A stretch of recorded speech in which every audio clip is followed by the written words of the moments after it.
Reminds me of that song from Gilbert and Sullivan, you know, she could pass for 43 in the dusk with the light behind her. Okay, so welcome everyone. We would like to acknowledge this land that we meet on today is the traditional lands of the Gawler people, and that we respect their spiritual relationship with their country. We also acknowledge the Gawler people as the custodians of the Greater Adelaide region, and that their cultural and heritage beliefs are still as important to the living Gawler people today. So do we have any absentees? I don't think we do we? I think we're full house, which is... Oh, Adrian, that's right. Okay.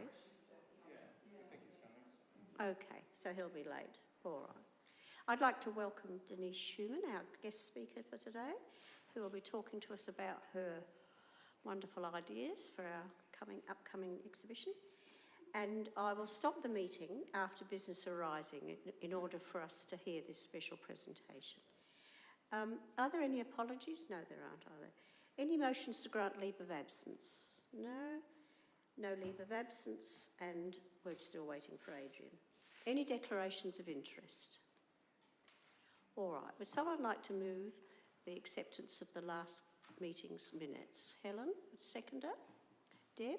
Is there any... Oh, sorry, Alan. Is there any discussion or questions arising from that agenda, that meeting? If not, those in favour, please show. Against? Carried. All right, so we will leave business arising, and I will invite Denise to give her presentation. Just need to formally do... Oh, sorry, I've got to read this out, Denise, sorry. I recommend meeting procedures be suspended for Mrs Denise Schumann, OAM, to give her presentation to the committee. I need approval from 2/3 of the members to do so. So can I ask for a show of hands if members are happy to suspend the meeting to receive this presentation? So those in favour, please show. Against? Carried unanimously. Thank you.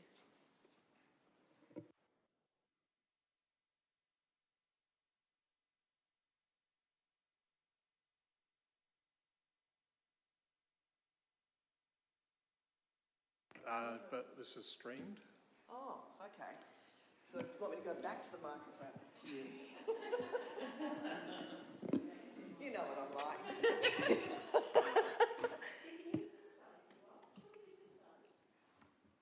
That's all right. Yeah, I would sort of like to use that one, but anyway. You sure? Okay.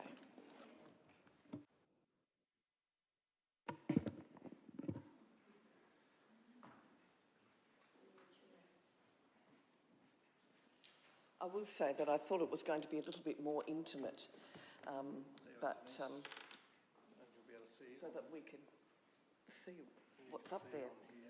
Yeah, great. Oh, of course.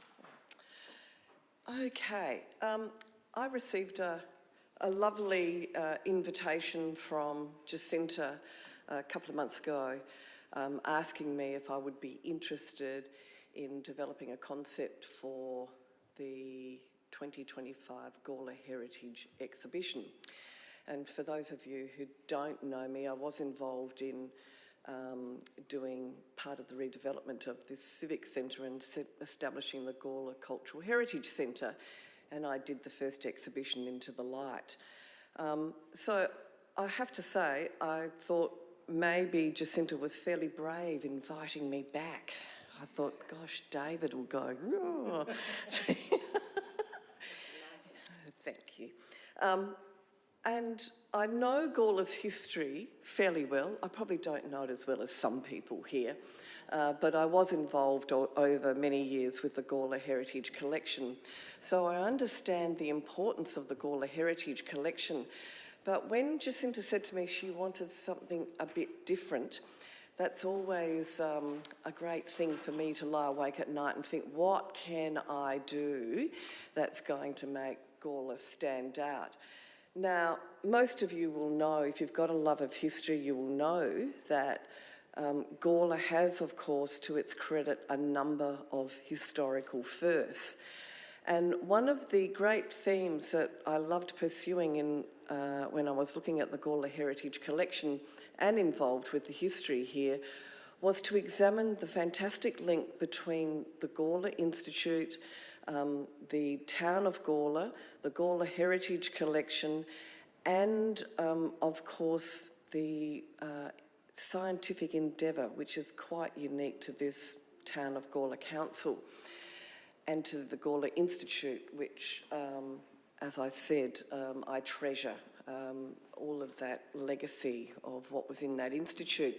So when I began thinking, I thought, I have seen a couple of the other exhibitions, and I thought it's fantastic that you've been using the Gawler Heritage Collection, but I felt like a lot of it was very European. I think the first one that I did have and there have been other elements of acknowledging Aboriginal importance in Gawler's history.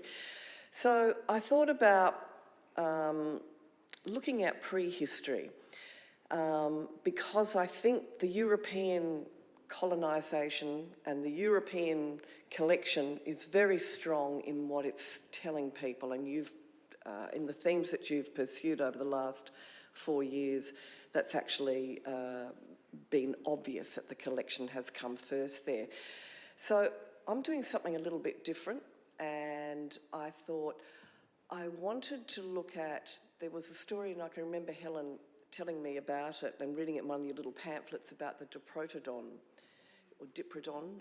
I stand corrected. My language on knowledge of geological terms and paleontology is not all that brilliant. And so I thought, okay, look, yes, you found a Diprodon.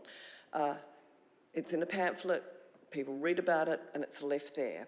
And I thought to myself, what a great way to interweave Aboriginal history, prehistory, and a Gawler first. Because it was pretty much, even though there were latter discoveries, it was quite fascinating, the series of events that happened around that. So I started with the Diprodon, and then I thought, okay, how do I get a Diprodon into the Gawler Heritage Gallery? And when I said to Jacinta, there I was dreaming. I mean, I did get a Beckstein in there, so hey, a Diprodon, nah, easy. And I did manage to source a place in Queensland, it's the only one that makes fiberglass sculptures. And the size is pretty big. It will fit through the doors, David. And I have to do another entry off Murray Street. But it's gone from 90 kilos to 200 kilos, but we know that the floor will hold it, okay? Because we went through that. Anyway, so I looked at this thing and thought, can we do it? It's a limited budget, and it's almost a third of the budget going on this sculpture. But when I started looking at it, I thought, and Jacinta had a lovely expression that she used. She said, wouldn't it be fantastic if for once, instead of everything coming inside to the Gawler Cultural Heritage Centre, that we could actually take something outside? So after talking with some staff, she said to me, do you think you can go back to them and see what the cost differential is for it to go outside? Because we were thinking about a subsequent project that builds onto this. And this is not just about, hey, it's a Diprodon, it's megafauna. It's about weaving the story of prehistory and looking at Aboriginal occupation that begins 50,000 years ago. It's looking at a different concept of country, a different concept of landforms, and of course you get all of those wonderful theories about what caused the extinction of the Diprotodon, or the megafauna. Was it indeed human intervention? Was it climate? A number of the things that we're tackling now. And then I began to think too about, after talking with Petra, about the school's education program, and I thought a lot of the exhibitions have been fantastic. There has been elements of education, but most kids don't know about the megafauna. They know about Tyrannosaurus rex, but they do not know about their own countries, megafauna and evolution of these animals. I do a lot of work with the Kaurna people, and I'm really interested in the concepts of dreaming and what they term munacha, which is their kind of understanding of how the world exists and how it moves between the sky and the terrestrial world.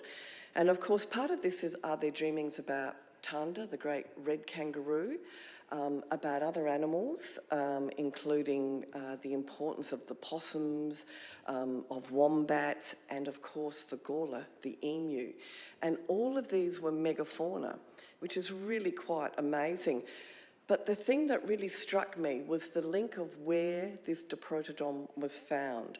It was found at the end of Murray Street. I've tracked it down, the property of Thomas Moylan.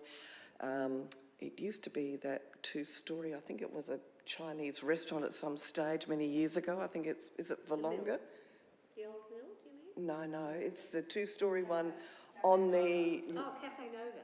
Cafe Nova, yeah. It's in that, it's on the corner near Eyre Street, I think it's Eyre Street, and it borders around there.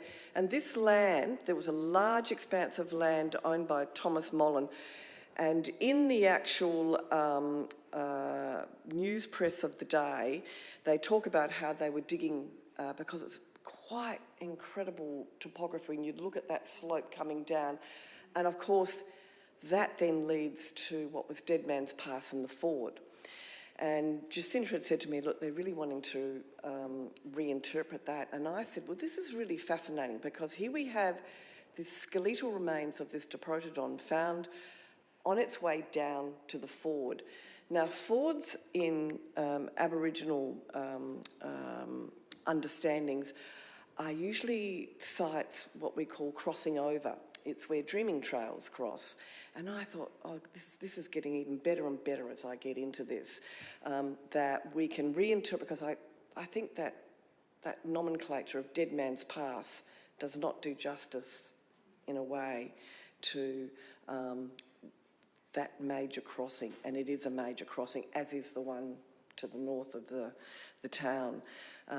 And that here we get this intersection on the South Parra River of the north-south, the Great North-South, extending the Great North-South Road and coming up Murray Street. So I got even more excited, and then after doing some research I found that almost a year later Aboriginal remains were found really close by. And so then I began dreaming, was he hunting the Diprotodon? Do we get into our theories of what caused their extinction? Were they both going for water because the climate was changing? What was actually happening on that hillside? So it leads to lots of speculation about it.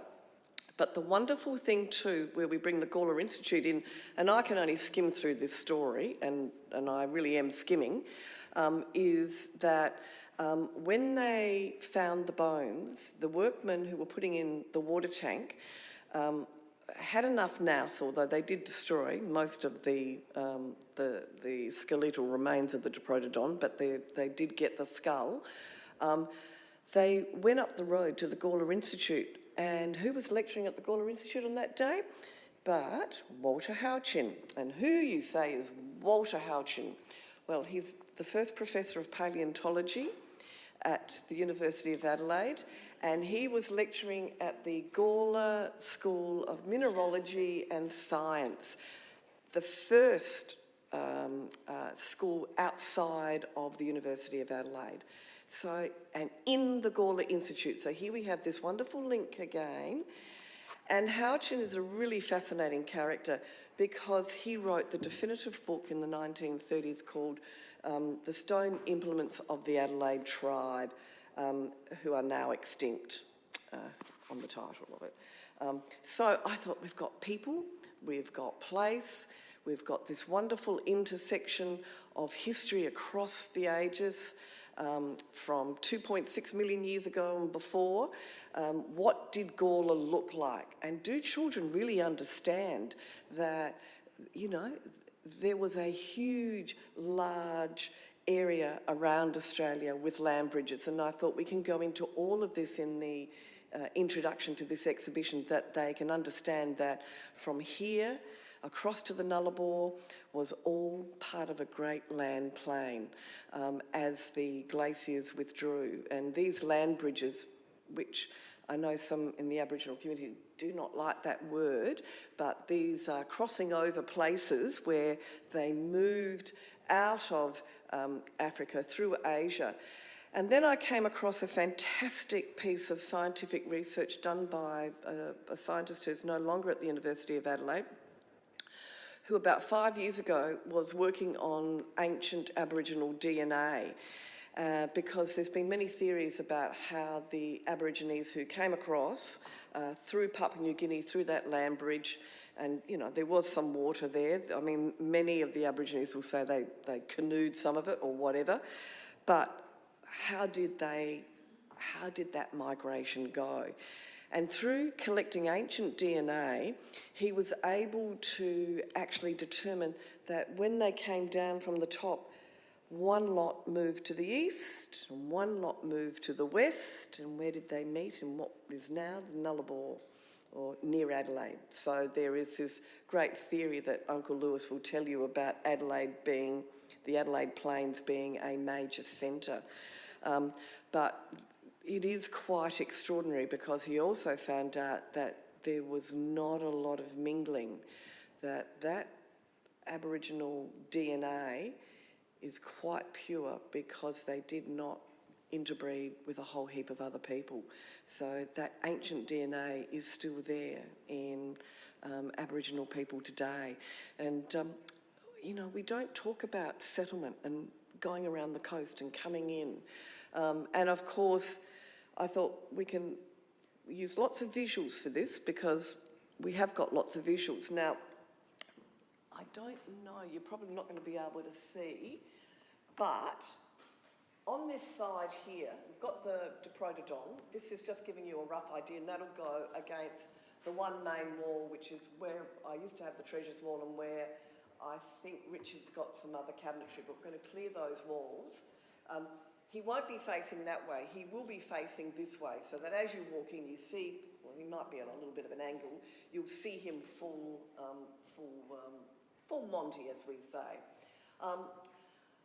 This beautiful painting, which I'm so sad that you can't see it, but I also found out that there is an artist called Peter Shooten who has done all of the illustrations for the Australian Museum and for most of the prehistoric works of animals of megafauna of Australia. He's internationally renowned, and he's just this little one which I've written off to him to ask if we can get permission to use it. I want to put it on the back of the wall, but I have also asked him, he's got a book out, it's called The Megafauna of Australia, where he's done all the illustrations. They are incredible works of art, and one of the things that I know that when I do exhibitions, I love big things, as you can see here, because people can get up close and see the detail. And with kids, it's really interesting. This picture could almost be the Ford. And we've got in there, we've got the Goliath Procodon, I think his name is, the giant kangaroo. And over here, you can see in the entry, what I would like to do is a whole series of footprints of landscape, of different megafauna. Because the Diprotodon was quite unusual because it took a lot of its weight on its heel and had a really unusual footprint because it weighed 2,800 kilograms. So it was bloody big, yeah, really big. It grazed, and the other really recent thing that's come up, and I might just, I'll give you a, just before I go, so we get the story, we get in, and we'll do the paleontology, we'll do the maps of Australia with Gawler land, joined to the Antarctic, to Papua New Guinea, so that the kids can also see that Kangaroo Island and Tasmania are all one large landscape. You'll enter, and then if you go to the left, you will start on this section of the Aboriginal occupation and Ghana history. And I'm intermingling that with their dreamings about the red kangaroo, the emu in the sky, and many of those stories. and of course how this informed their view of the world and of landscape and of country, because they navigated using cosmology, but also they had such a deep understanding that you could move between the two worlds. So there was no time dimension in the sense that we have it, which is a kind of chronological, sequential cultural understanding of the world. So this picture, which is by G.F. Angus, and you probably know that one, but that is supposedly was done out here near Gawler. I'm going to try and accumulate as many Gawler paintings as I can. This funny little picture up here, you can't see this lady, and her name is Waretti. There is a public art piece, I don't know, I don't think the council did it, I think Lend-Lease or somebody else did it. You go up Carlton Road, I think it's going up to Gawler East. It's a sculptural quartz steel thing. On Schomburg Drive. And Yeah. that image should not have been used because it was taken off her by Linwood when she was in jail. It's a completely inappropriate, wrong image. And I was working with Garth Aegis on that just before he died. I have tracked Waretti for a number of years now. She was known as the last of the Gawler tribe. She had an incredibly tragic life. A lot of things went wrong in her life, and I won't go into it, it's a very long story. But she was born at the junction of the Gawler and just below the intersection of the North, South and Gawler rivers. So she's one of the few, and she talks about this in some of her newspaper writings that are on her, that so this is a very important women's site, birthing site. And that goes into the story of rivers, so that we keep connecting back to those rivers, which we've given them separate names, but they were known as the Great River. And there were many variations of that spelling.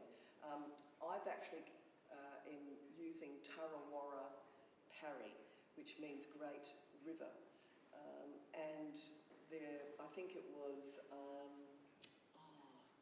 what's his name?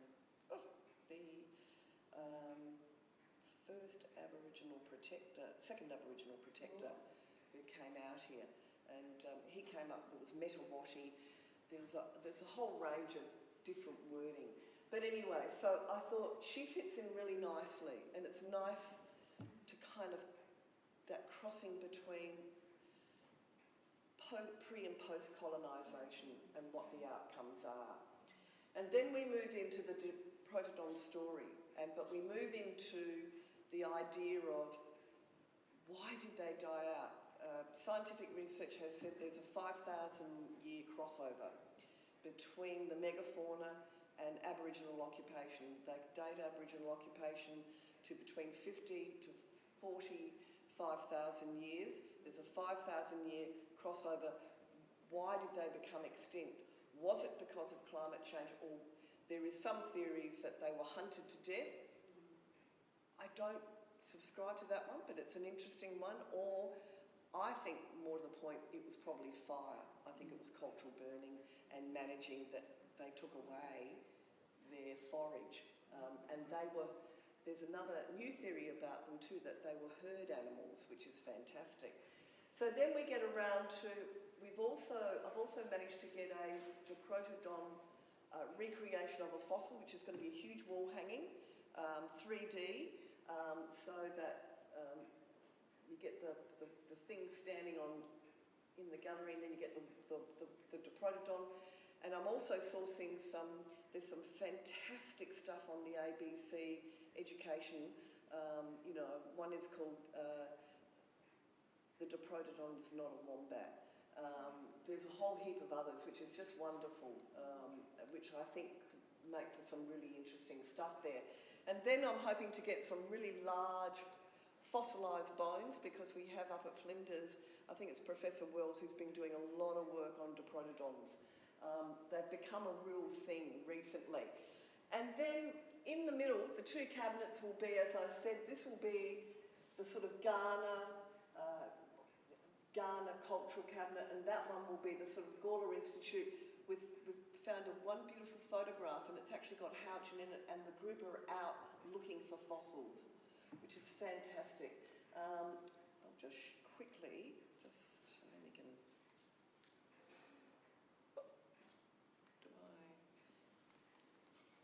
am I too far collected? Oh, there we go. Yeah. There we go. This is, yes, he's really beautiful looking. And one of the things is, it's about his teeth, the two big incisor teeth. So they just ate grass, they were grazers? They were grazers, yeah, but there is actually, I've turned up an Aboriginal story whereby there was a thing about, there's contention about whether there is memory, embedded memory in Aboriginal culture, and I think there probably is, that they were in this period of crossover when these animals were roaming. And this is the giant red kangaroo. Now, if you've ever seen anything that's going to be equal to Tyrannosaurus rex, I reckon that's it. I love him. I want to buy one of him, but we don't have money. It's only $4,500 and we could get him, you know, and I just think, like, kids would just go absolutely, just to look at it. But the changes too, I mean, he was quite fierce. He was a killer. Yeah. And the incredible just muscularity. This is a fantastic picture done by another artist showing the Diprotodons as herders, and then there's the giant goanna. So they're almost looking, yeah, and this is that photo, that painting. It's just beautiful, showing them all there coming down. There is another one with the emu. This is this incredible lizard goanna thing that would kill and eat. How big was the goanna?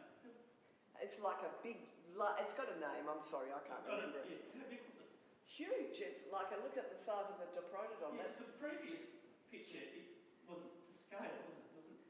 There is one to scale that, Was it? I haven't got it probably on here. The previous one we had the Protodon and, what, the previous one? Maybe it was a baby one. Yeah, that, yeah, Yeah, that's, baby one. Yeah, it's 4 grams, it looks small. It's just like a, it's a different looks like a perspective. tomato dragon basically. Yeah, it does. Yeah. I think he would attack their legs. Yeah, oh, right. It's not the same thing, okay. Yeah. That's huge. And this was Waretti. I found a beautiful, there's 2 pictures of her done by a Australian woman artist who painted her here at Gawler in 1860s. And what I love, I mean, the dog is not quite right because it is a dingo. There's another one of her where she's actually holding the dog, and she always had a scarf, but she's got her, you know, she's sitting there, and she was quite a figure around Gawler. A major event happened after this. There was she married, was partnered with a guy called Jackie Pite, and this leads into the Kapunda massacres, where a group of Aboriginal men attack a settler, a woman and her children, and they're murdered.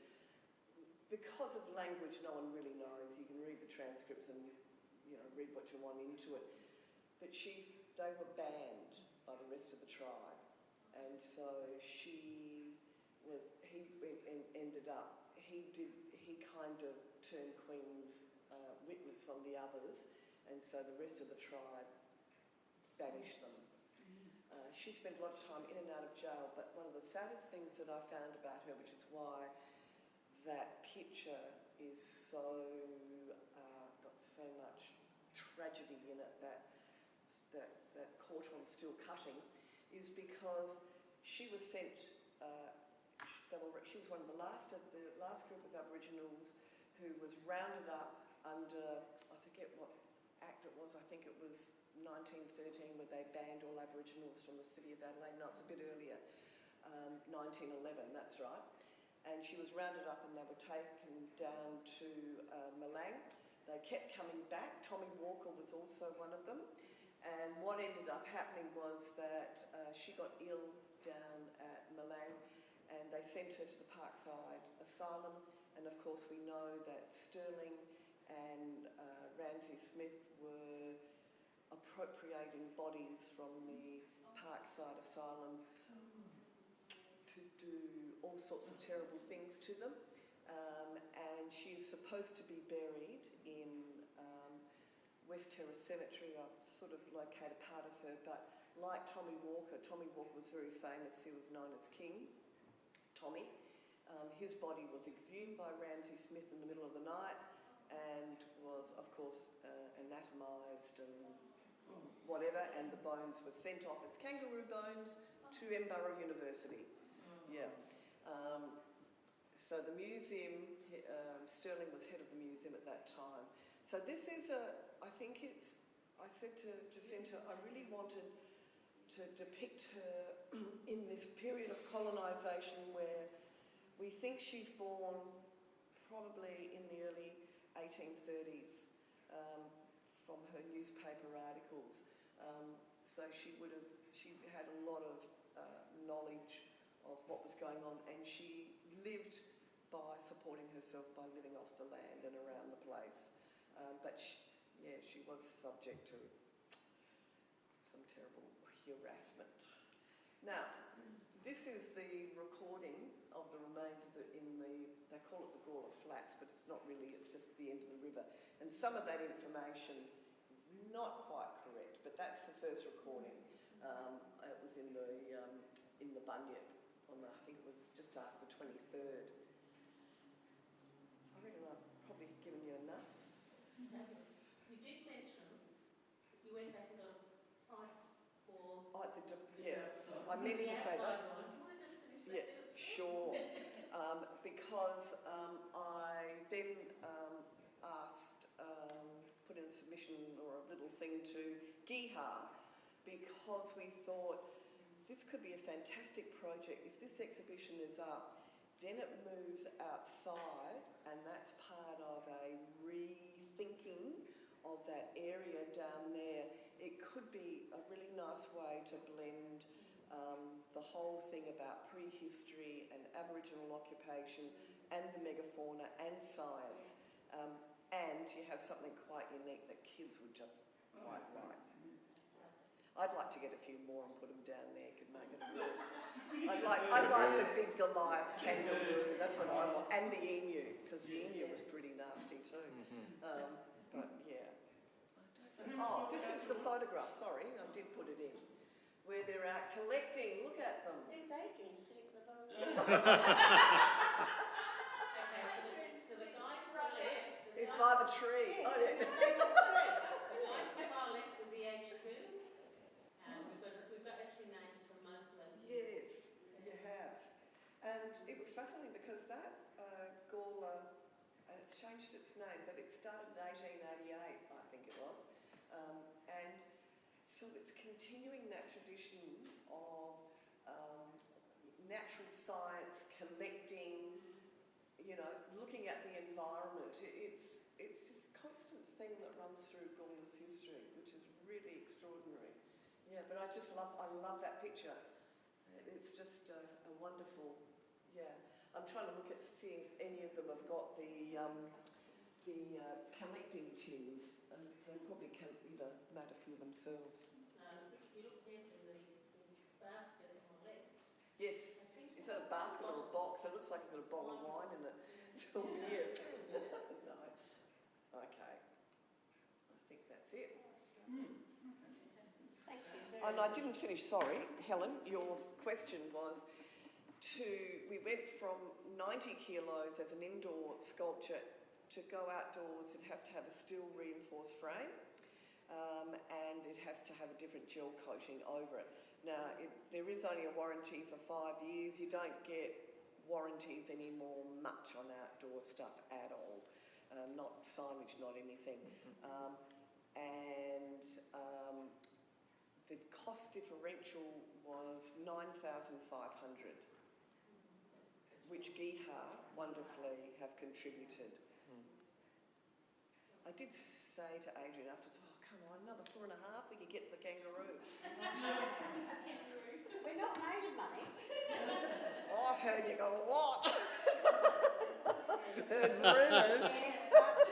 That's a lovely idea. It's a lot. The legacy of Yeah. the exhibition. Yeah, and even if it's just, who knows, you know, these things don't last forever, but I think it's, you know, there is a particular fascination with giant things in Australia. I am still pursuing the Uni of Adelaide to see if Walter Houching, just quickly, just so you know how distinguished this man was. Honorary Professor Emeritus of Geology and Paleontology in the University of Adelaide, Fellow of the Geological Society of London, 1878, awarded the Clark Memorial Medal, 1907, the Ferdinand von Muller Medal, 1913, the Sir Joseph Verco Medal, 1929, moiety of the Lyell Geological Fund, 1914, the Charles Lyell Medal, 1934, elected Honorary Fellow of the Royal Society of South Australia, Honorary Member of the Royal Society of New South Wales, Author of the Geology of South Australia, The Building of Australia, and Succession of Life.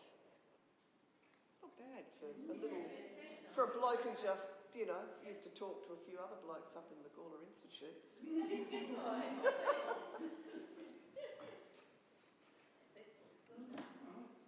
to see you back. Thank you very, very much. Thank you. No questions? Is this yours? No. That's Is that going to fit in the budget? In the budget? Yes. $40,000 budget for the... No, 30. 30. And the other 5,000 that's a donation that Gear's money. No, 9 from Gear. It's Yeah, not in that just pays for the outdoor one. sculpture, for the outdoor one. We can bring indoors first. Oh yeah, he's going to be part of the exhibition, and then he goes out. Yeah, and that can be. might be a she. Yeah, well, I don't know. I get it, yes. Right. There's a few people, like I spoke to Professor Chris Daniels, they're really interested in developing in some kind of a program around maybe rewilding that area and really rethinking it. So you've got quite a bit of time and involving schools. Are there any other questions, Denise? Anybody want to ask any questions? No, any comments? If not, thank you very much.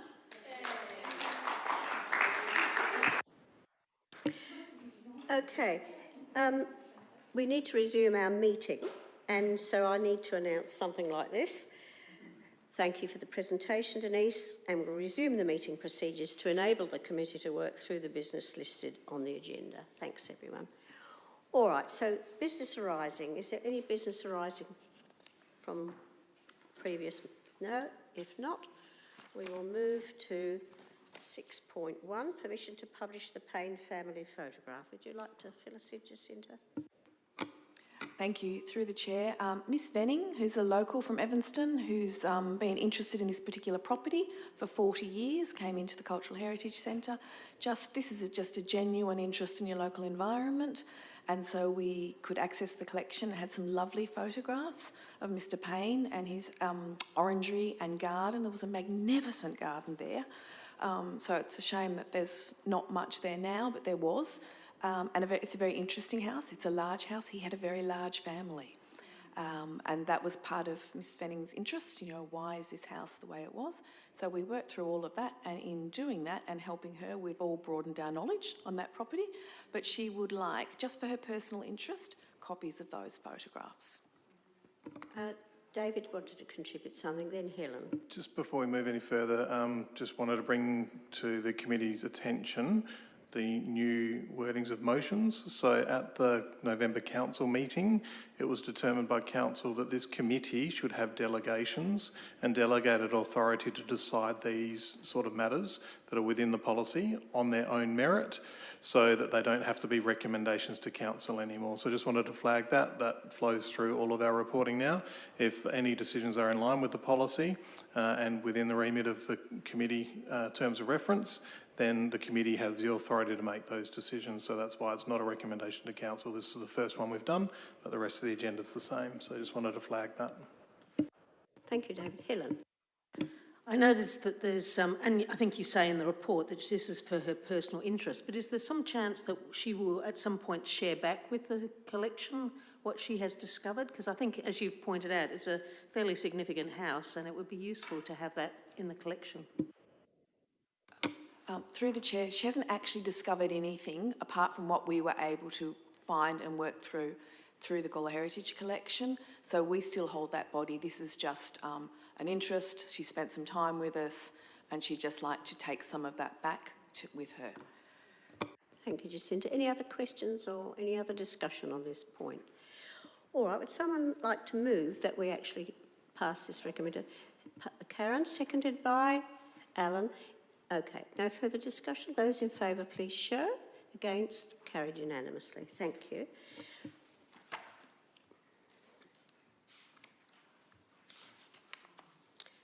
(6.2) Permission to publish Hutchinson Hospital Nurses' Quarters.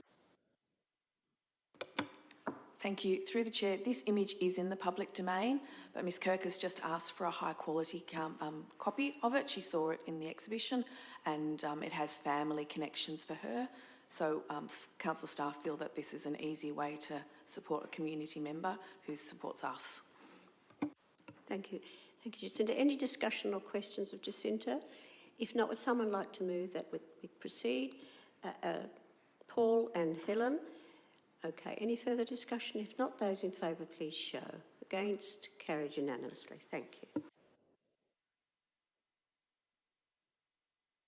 6.3, permission to publish the page from the early history of the Gawler Methodism.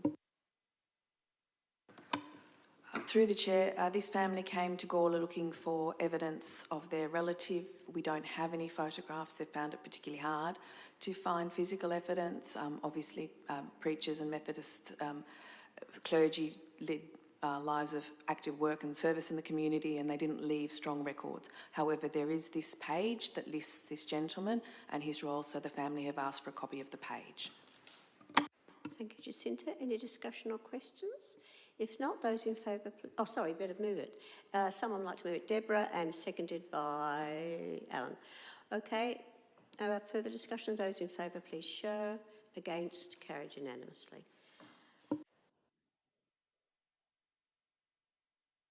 (6.4) Permission to publish the Busbridge family photographs.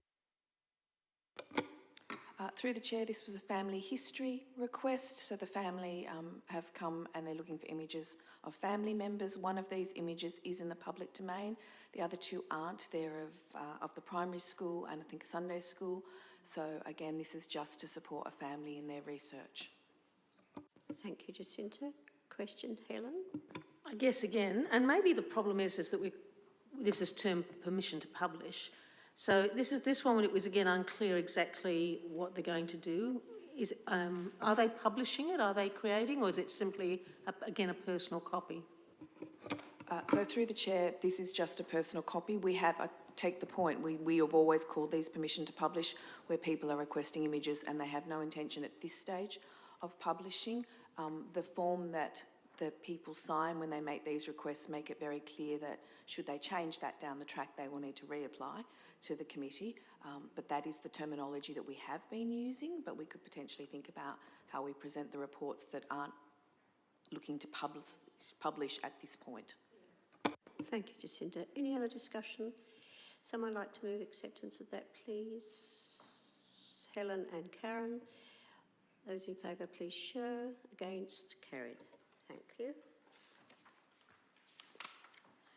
Okay, this is our work plan update. Would you like to talk to that, please? 6.5. Thank you. Through the chair, at this time of the year, we always produce a draft work plan. My apologies, when the agenda went out, the attachments are normally automatically pulled through, and we only realised this afternoon that that didn't pull through, so we're not quite sure why that happened. So apologies for that, which is why we have the actual work plan here. As in previous years, there are the activities that we carry on year by year, exhibitions, History Festival. You'll notice that one of the actions is to finalise the concept for the 2027 exhibition.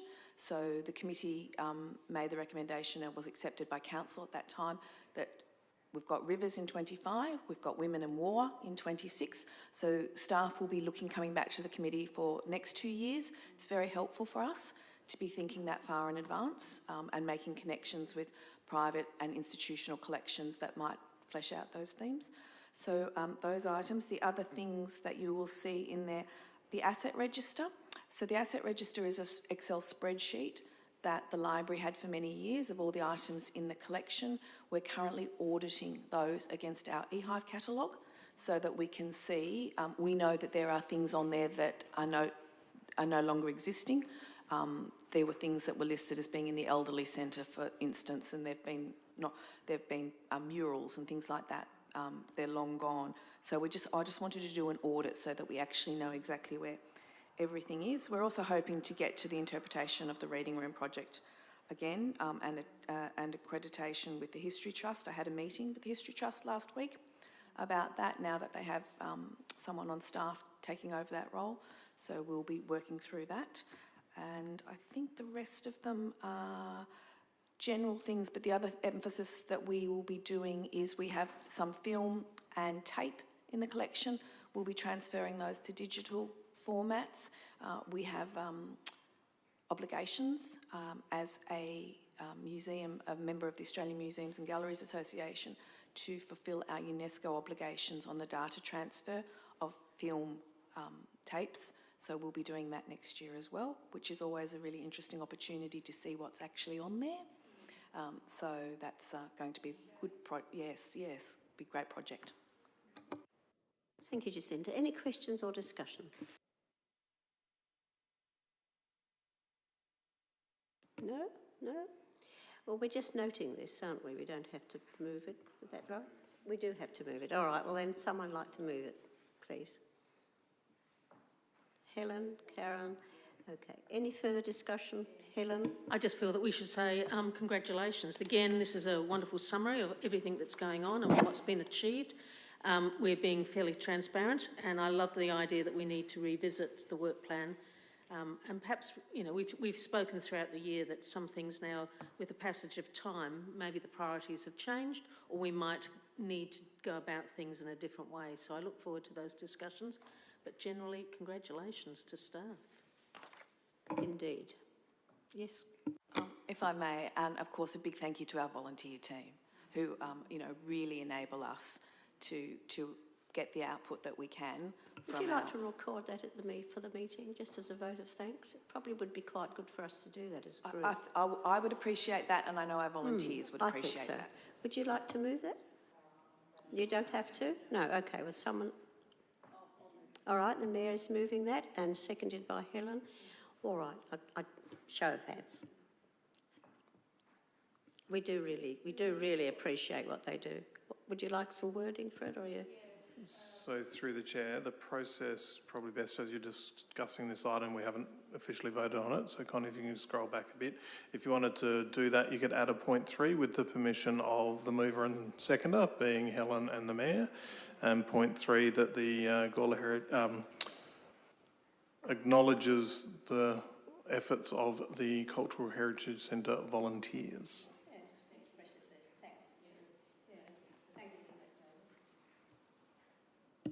Now we have 3 points to that motion, and Helen and Karen, you're happy with that? Okay. Everybody clear about that? All right. Any further discussion? Those in favour, please show. Carried unanimously. Thank you very much. And thank you, Jacinta, very much too.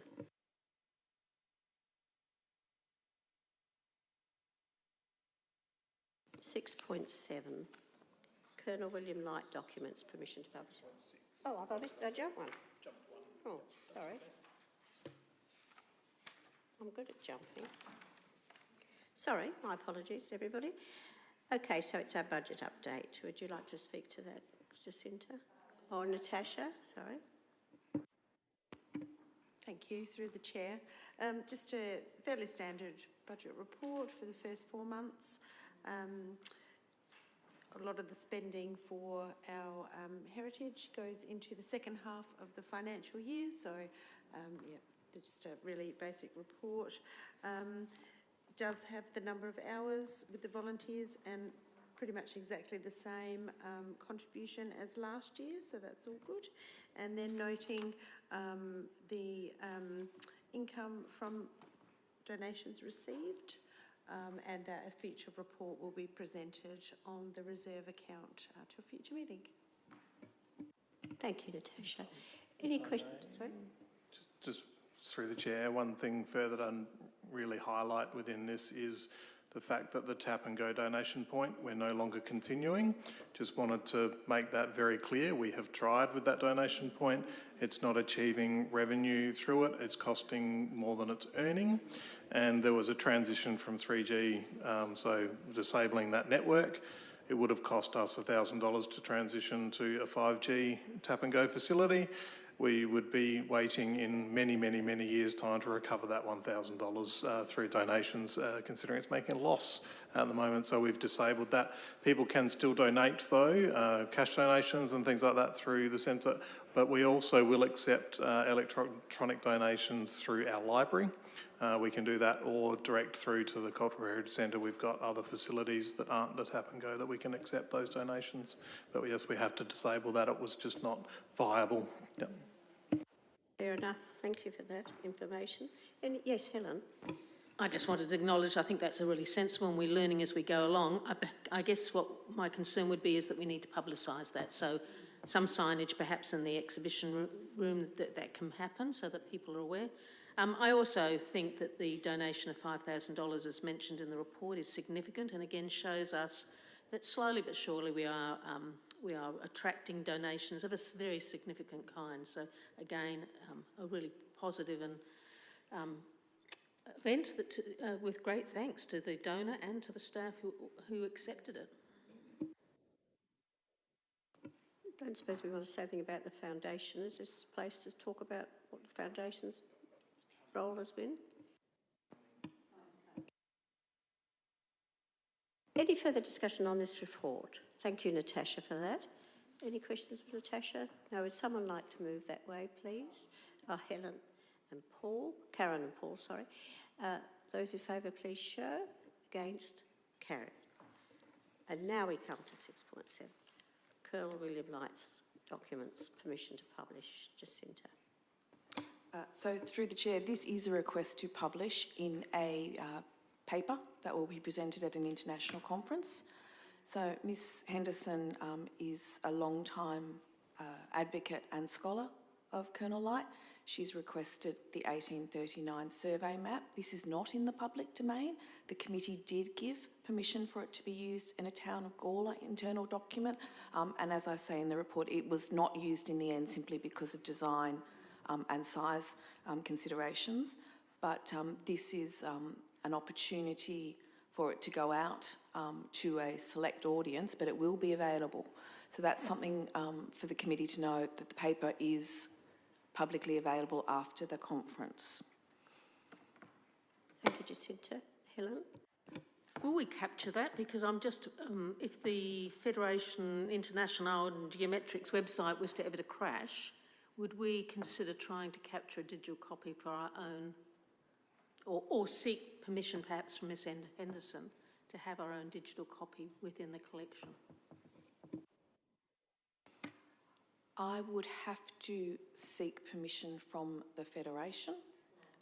Once it's submitted to them, it becomes their property to publish. So we would need permission to capture it from their website. So in effect, we're not actually giving permission, we are giving permission in the first instance to Ms Henderson, but we're actually, through the requirements of a conference, giving it then, ceding the permission to the Federation. Would you like to clarify that for us, Jacinta? Thanks. So through the chair, the actual map is out of copyright. The photograph, the digitisation that we produce is within copyright. That's the copyright, and that belongs to the Town of Gawler because employees of the Town of Gawler produced that image. So that it is our copyright in that image. So it cannot be legally used from that paper should the committee give permission, for any other purposes. Anyone else want to make a comment or ask a question? No? Okay. Someone like to move that we... Helen? I actually have I'd like to have some discussion, please, about the waiving of the provisional fee. When we set those fees quite a while back, we never talked about any form of concession. I take it as a very genuine suggestion from the staff, but I think we will set a precedence if we do this, and I think we would need to formalise under what conditions people get concessions. I'm aware that we've been giving permission to publish for many years now, and some of those people would also have potentially have been concession holders as well. I don't think $16 is a lot of money. I personally have some problems with waiving it, but I'm happy to have further information from staff and to hear from others. Deborah? Through the chair, I'd just like to raise a question. I remember within the last 12 months we had a very similar situation in which we waived the fee. We cut it by 50%. I'll cut it by 50%, right. That's right, yeah. So I think I agree with Helen in that we need to have some kind of boundaries or something in play for, yeah. So why is this financial hardship if it's going into a conference? So through the chair, from a staff perspective, we were simply asked, was there an opportunity to request that the fee be waived?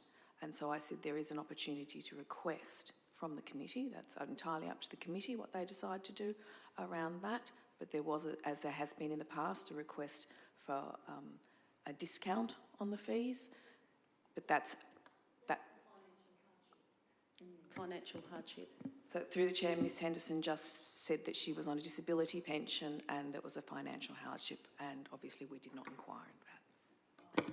Can you remind us, I do recall now, thank you, jogging my memory, why we gave 50%? Was that because it was a large amount? So it was to do with quantity? So there was multiple images for the one publication, so the committee determined to provide a discount because of the number of images that were being sought. Yep. I could just add to that. I think there was also gain for us to, for exposure for those images to be given, for that to be allowed. But in this situation, I'm still a little bit confused about the copyright and how we're handing that over and giving this away. Jacinta? So through the chair, we're not handing over the copyright.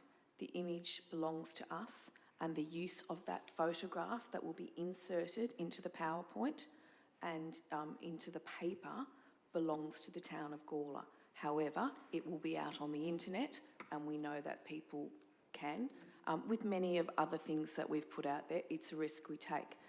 The interesting thing about Colonel Light and this particular document, it's a pivotal piece of our collection, and we have had some thought, and this is a discussion for next year with the committee, because it has been suggested to me that this document should be on the UNESCO Memory of the World Register with the other Colonel Light documents. And again, that will put it out there, but it will put it out there in a very prestigious place, but people may download it and do things with it, but that's something that would be a consideration for the committee. Again, this is a conference of international surveyors, so Colonel William Light obviously was a renowned surveyor, so the discussion and the context will be very interesting to see. I think we all agree that understanding more and more about Colonel Light and the importance of Gawler into his planning that then became fundamental in the planning of the new towns of England and the British colonies from that point onward. It would be fabulous for academics to be exploring that a little bit more so that we can all learn from that. So that's the sort of decision I think you need to make, in that this is a conference, an international conference around surveying, and this is an opportunity for people in that space to know about an item in the Gawler Heritage Collection that's of incredible significance. Thank you, Jacinta. Deb? I'd just like to ask, so I think that sort of starts to merge closely into the original reason why in that last one where we decided to give a discount is the exposure.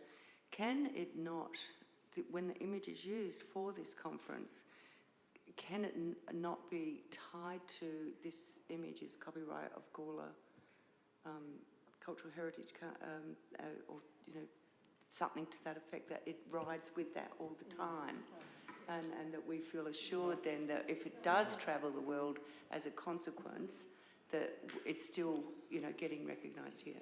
So through the chair, that's actually in point 1 of our resolution that's in front of us. So the Gawler Heritage Collection is acknowledged as the custodian image and copyrighted the image resides within the town of Gawler. So that's captured clearly in point 1. So that is our intent, that whatever publication occurs will have that within it. Obviously it can only be published for the intended purpose, which is the paper. But yes, clearly saying that this image is the copyright of the town of Gawler. You want to add to that? No. No. Do you want to follow up this fees thing? I'm going to suggest that we change that because we have not gone through a formal process of deciding on reduced fees, particularly for financial hardship. We have no process, we have no way of validating or whatever. And I can remember probably more than a year ago, we actually also said no to somebody who asked for, in a similar situation. At this stage, I think, and I don't think $16 is an enormous amount of money. I'm going to suggest that we don't, but maybe coming from this is a piece of work that we ask staff to prepare about some guidelines that we can use. But we're in a situation where we're trying to run this in a professional, business-like manner. The $16 goes back to protecting our collection, and as Jacinta has said, there's some work to be done to get, obviously, on this important document in terms of getting it recognised and protected. I think it's an international conference, it's in Brisbane, it is within the academic world. I would prefer that we do charge the $16. So my suggestion would be that we change the recommendation. So you're actually suggesting an amendment to point 2? No, we haven't moved the motion at any point in time. So if Councillor Hennessy would like to move the motion with the change, we can do that. So Connie, if you'd like to change agrees with to denies in point 2, and then you can remove on this occasion only at the end as well. ENIES rather than a Y. Yep. So Councillor Hennessy, are you happy, comfortable with those words? Yep. So she's moved that, so you'd be seeking a seconder at this point. Okay. So you can now see that we have the changed point 2. So would someone like to please move that recommendation? Oh, Helen's moved it. You're seconding it. Any further discussion on it? If not, those in favour please show. Against? Carried. Thank you. One more last thing. Perhaps part of those guidelines, we will need to have a process for people to be able to appeal, which is a fairly standard thing as well, and so that we can be seen to be as fair as possible. And it probably wouldn't hurt to have some statement to show people who are going through this process about why we insist upon a fee and what that fee is for, etc. Yeah. All right. Thank you very much, and thank you, Jacinta, for that, and Helen for your amendment. Okay. Items listed for discussion. Updated motion list. Everybody copy that? No, am I ahead of myself again? I just want to go home. 7. My apologies, everyone. Collection acquisition update. Jacinta. So through the chair, this is our biannual reporting of the items that we've accepted into the collection that are below that $1,500 threshold before they come to the committee. I'd just like to point out a couple of the items. The RSL Hillier military donation, So that's quite an extensive and important collection that was from a local, Frank Hillier, who served in the First World War and served in the Second World War on, at the home front. And that came to the Gawler RSL, it was sent in the mail from a distant family relative. And we have a very strong working relationship with the RSL, and they're aware that we have the better conditions for looking after these items, and so they've kindly given them to our collection so that they will be available to the community to come and have a look at whenever we're open, and so that they can be preserved. And also there's the George Rao collection. That went in the first instance to the National Railway Museum. And they've given us back items that they didn't want, and they're also giving us digital copies of the items that they do want. For instance, the Phoenix Foundry architectural plans, they have those. And again, I think that demonstrates a strong working relationship between the Gawler Cultural Heritage Centre and other institutions in the state and interstate. So these are some fabulous things that have come from our community and outside of our community that are building up a bigger picture of locals and local events in Gawler. And so I'm quite sure that sometime well into the future, some of these items are going to be used in exhibitions in much the way we use old items from the collection now in exhibitions. Thank you, Jacinta. Paul? Yeah, just quickly, there's a lot of great things in here. How are we going with space? That's the other issue. So through the chair, I've got a big piano that's taking up a lot of space. So no, we are fine with space. So we have been rationalising how we store things as we go through the collection. We are still moving things from the external storage. So paintings are still coming over, and they're large items, but we have that racking that the Commission put the council, the budget bid for 2 years ago.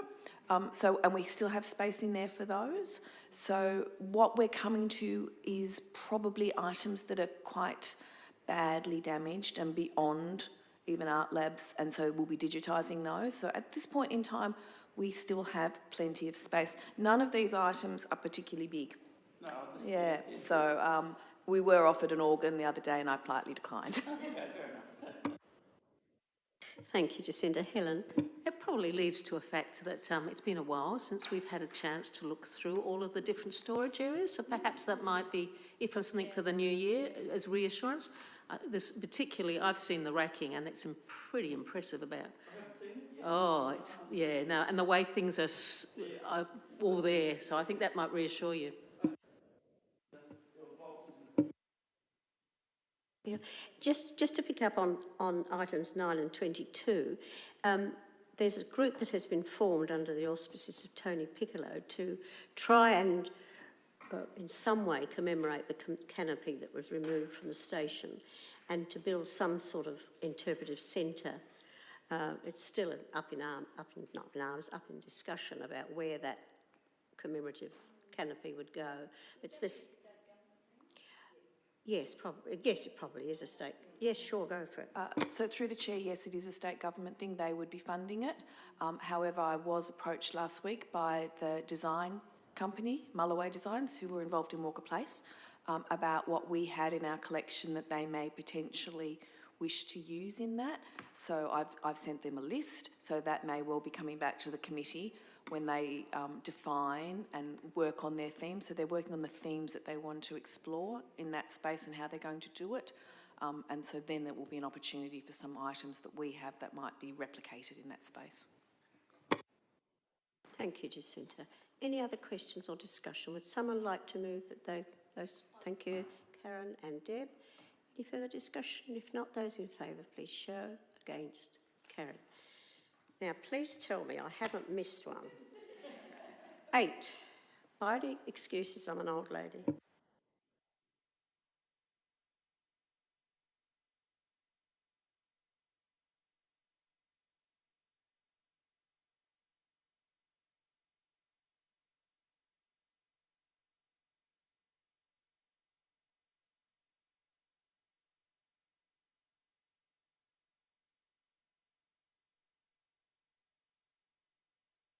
Any discussion on this item?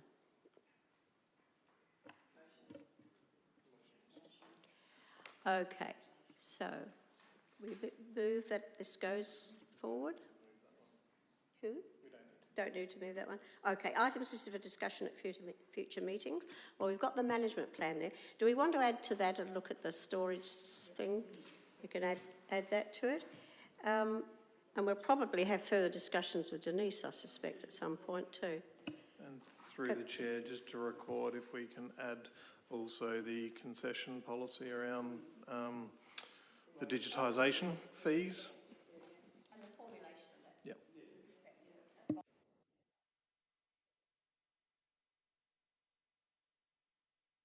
Anything else that anyone wants to add?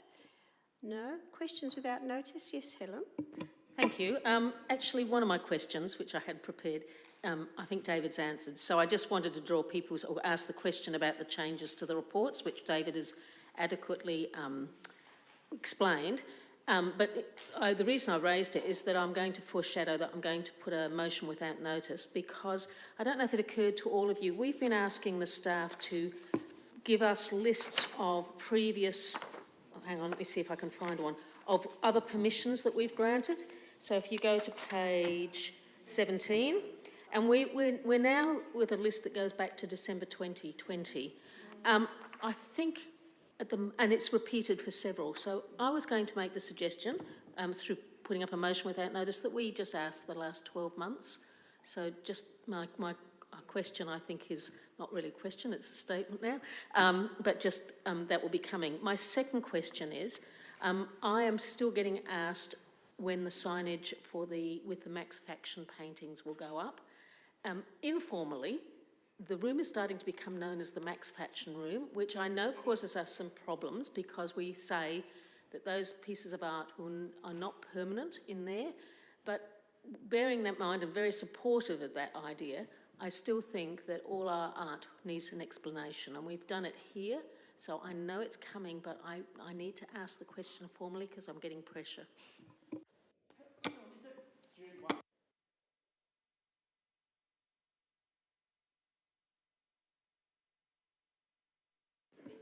Jacinta? Through the chair, that is an oversight on my part, so I apologise for that. It's just slipped to the bottom of a very long list. Helen, did you want to move that, with your suggestion? Oh, okay. So you're still in... Okay, go for it. So I'll finish with my questions without notice, so you're happy for us to move into... Okay, are there any other questions without notice? No, okay. Helen, go for it. Thank you, Chair.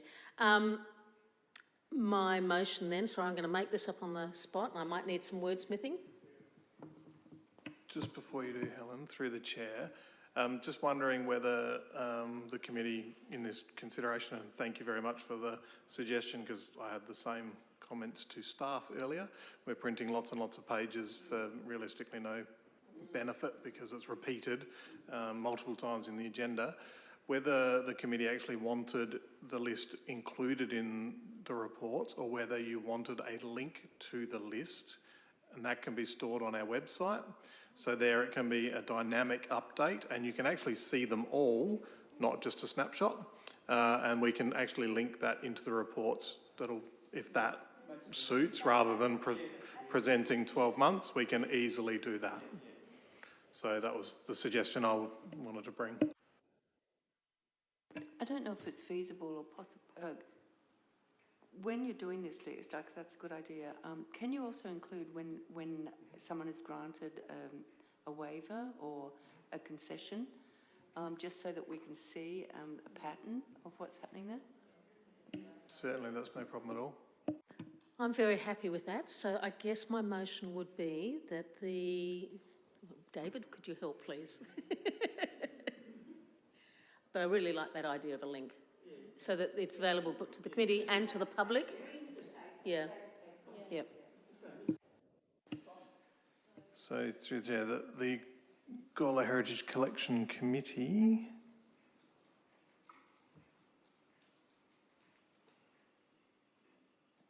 requests staff to stop providing the full list of past applications for permission to publish.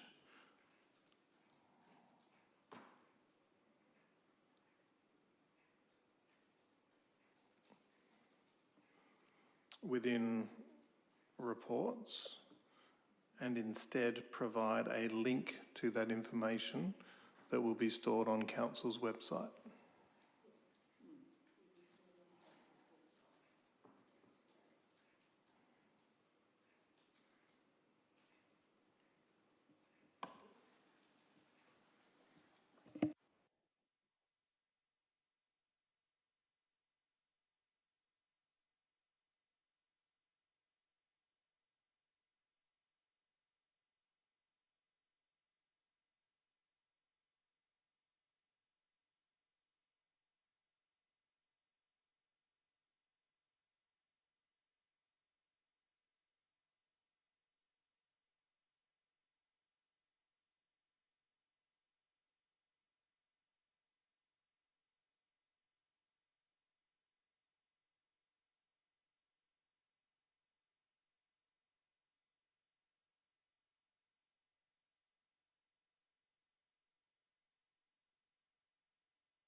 Are we going to include with the addition of recording if anyone is fees are waived or discounted?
Okay, so mover and seconder are happy with that formulation? Okay, those in favour please show. Against? Carried. Thanks very much. Before I close the meeting, my oversight, and I apologise to Councillor Brian Samble. Brian, I didn't realise, I saw you there and I didn't know why you were there. I know, and I do, look, I really am very embarrassed and I am very apologetic, and you are so welcome. So thank you very much for coming, and it's lovely to see you. And we look forward to seeing all of you next year on the 13th of February. And in the meantime, have a fantastic festive season, everybody, and don't get too drunk and or eat too much. All right? See you all.